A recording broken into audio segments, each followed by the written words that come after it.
Good morning, everyone. I'm June Peralta from Sparks, Nevada.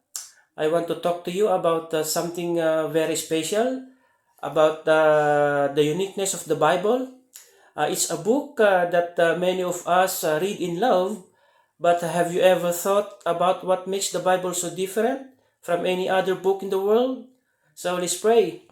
Dear God, thank you for giving us your word. Help us understand how unique and powerful the Bible is. Amen. So, number one is the Bible's uniqueness in its continuity.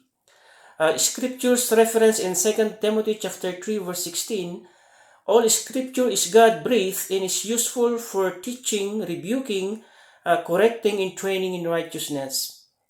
The Bible was written over 1,500 years by over 40 different people. These people came from many different backgrounds. Some were kings, some were fishermen, and some were poets. They wrote in different places at different times and in different moods. So, our key point here is that even though so many people wrote it, the Bible has one clear message: God's love for us and His plan of salvation through Jesus Christ. This is amazing because it was written by so many different people across many years. Number two, the Bible's uniqueness in its circulation. In Isaiah chapter 55 verse 11, it says, "So is my word that goes out from my mouth, it will not return to me empty, but it will accomplish what I desire and achieve the purpose for which I sent it." The Bible is the most printed book in the world. Over 20 billion copies of the Bible have been made, and it's been translated into over 2,200 languages, so people all over the world can read it in their own language. The Bible's message is for everyone, everywhere. No other book has been shared so widely and so many languages. This shows how important and powerful God's Word is. Number three, the Bible's uniqueness in its survival. In Matthew chapter 24 verse 35, heaven and earth will pass away, but my words will never pass away. So many people have tried to destroy the Bible. A long time ago, a Roman ruler named Diocletian ordered that all Bibles be burned. But even after people tried to destroy it, the Bible survived.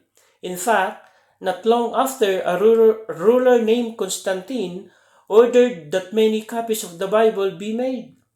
So the Bible has survived for thousands of years. Even two times when people tried to get rid of it.